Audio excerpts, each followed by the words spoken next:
ఇక వివేక హత్య కేసులో ఎన్ఫోర్స్మెంట్ డైరెక్టరేట్ ఫస్ట్ టైం రంగంలోకి దిగింది. ఇప్పటి వరకు సిబిఐ విచారణ జరుగుతోంది. వైసీపీ ఎంపీ అవినాష్ రెడ్డి ఇళ్లల్లో చాలా నివాసాల్లో తనిఖీలు చేశారు. ఈ తనిఖీల్లో చాలా కీలకమైన ఆధారాలు దొరికాయని చెప్పి తెలుస్తోంది. అంటే వివేక హత్య కేసులో ఇది ఒక చాలా కీలకమైన పరిణామం. ఈడీ దూకుడిని ఎలా చూడాలి? ఎంపీ అవినాష్ రెడ్డికి ఉచ్చు బిగిస్తోందా? అంటే ఈ వివేక హత్య కేసులో ఈడీ రంగంలో దిగటం అనేది ఇప్పుడు మళ్ళీ నిన్న కొంత సెన్సేషన్ అయింది. మనీ ట్రయల్ కోణంలోనే తొలి అడుగు పడింది అంటున్నారు. పులివెందులు, హైదరాబాద్తో సహా 7 చోట్ల ఏకకాలంలో సోదాలు అయితే జరిగాయి. అలాగే ఎంపీ అవినాష్ రెడ్డి ఇంట్లో కూడా తనిఖీలు జరిగాయి. శివశంకర్ రెడ్డి, గంగిరెడ్డి, సునీలు, దస్తగిరిలలో కూడా సోదాలు జరిగిన వాతావరణం అయితే కనిపిస్తోంది. ఎందుకంటే ఒక రాష్ట్రానికి ముఖ్యమంత్రిగా పనిచేసిన నేత సోదరుడు, ప్రతిపక్ష నేత బాబాయ్, ఆపై మాజీ మంత్రి, మాజీ ఎంపీగా ఉన్న వివేకానంద రెడ్డి దారుణ హత్య అనేది ఏడేళ్ల కింద జరిగింది. అప్పుడు తెలుగుదేశం పార్టీ అధికారంలో ఉన్న వాతావరణం. తెలుగుదేశం పార్టీ చేసింది, చంద్రబాబు నాయుడు చేయించాడని అప్పుడు జగన్మోహన్ రెడ్డి ఆరోపించారు ఎలక్షన్స్ ముందే. కానీ అది కాదు అన్నది తర్వాత కొంత దర్యాప్తులో కొందరు ప్రస్తావించిన అంశం. అప్పటి నుంచి అది నడుస్తూనే ఉంది.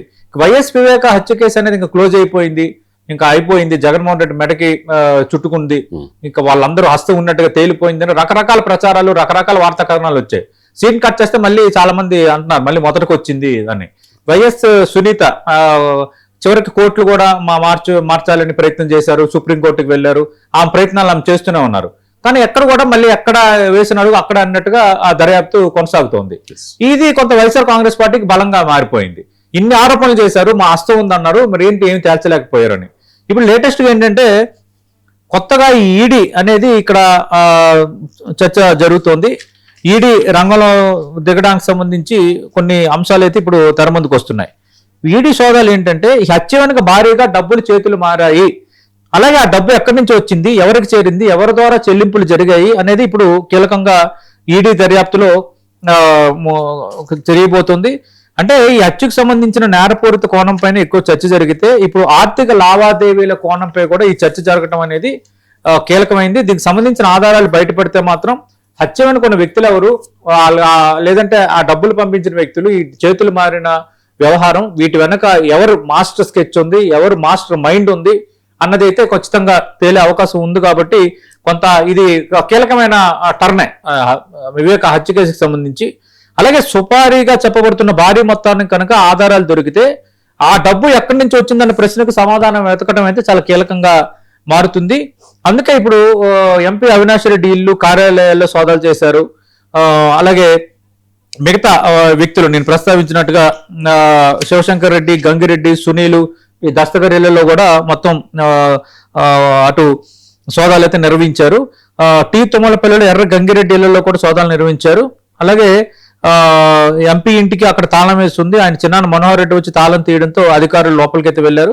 దాదాపు 6.5 గంటల సేపు అవినాష్ రెడ్డి ఇంట్లో తనిఖీలు చేశారు. అలాగే హైదరాబాద్ లో కోకాపేటలో ఉన్న అవినాష్ రెడ్డి నివాసంలో దాదాపు 8 గంటల పాటు సోదాలు చేశారు. బ్యాంకు ఖాతాలు, ఆర్థిక లావాదేవీలు, ఆస్తులకు సంబంధించిన పత్రాలు, ఇతర ఆర్థిక రికార్డులను పరిశీలించి కొన్ని కీలక డాక్యుమెంట్లను కూడా స్వాధీనం చేసుకున్నారని ఇప్పుడు మనకి కథనాలు వస్తున్నాయి.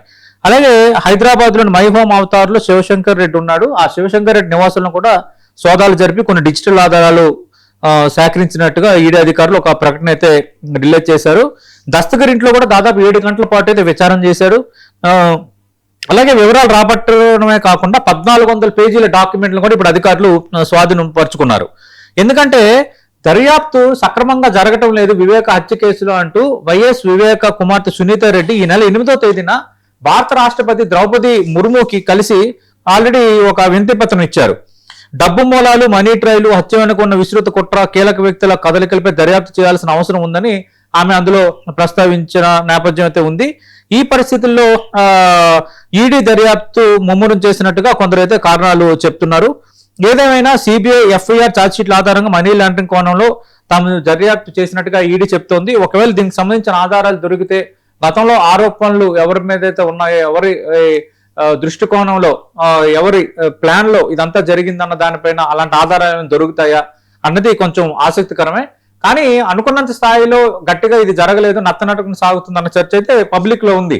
అసలు వివేక హత్య కేసు 7 ఏళ్ళు అయిపోయింది, ఇంకా దానికి అతిగతి లేకుండా పూర్తిగా ఇంకా దర్యాప్తులు కొనసాగుతున్నాయంటే ఇందులోని వెలికితేత అనే కంటే సాగదేత ఎక్కువ కనిపిస్తోంది. దాని వెనుక చాలా రాజకీయ కారణాలు చాలా మంది మాట్లాడుతున్నారు. ఇక్కడ రాజకీయ కారణాలు మనం ప్రస్తావించలేం కానీ వివేక హత్య కేసుకు సంబంధించి అంతా దొరికిపోయింది, అంతా క్లోజ్ అవుతున్న టైంలో మళ్ళీ మొదటికి రావడం పైన సునీత రెడ్డి కూడా ఆందోళన వ్యక్తం చేస్తున్నారు, అనుమానాలు వ్యక్తం చేస్తున్నారు. మరి ఈడీ రంగంలో దిగటం అనేది నిజంగా ఇది స్పీడప్ అవడానికి మళ్ళీ ఒక అడుగు పడినట్ట, లేదంటే ఇది ఈ బేస్లో ఇంకా దీన్ని కొంత నత్తనడక నడిపించడానికి వేసిన రెండో అడుగా అనేది ఇప్పుడు తేలాల్సి ఉంది.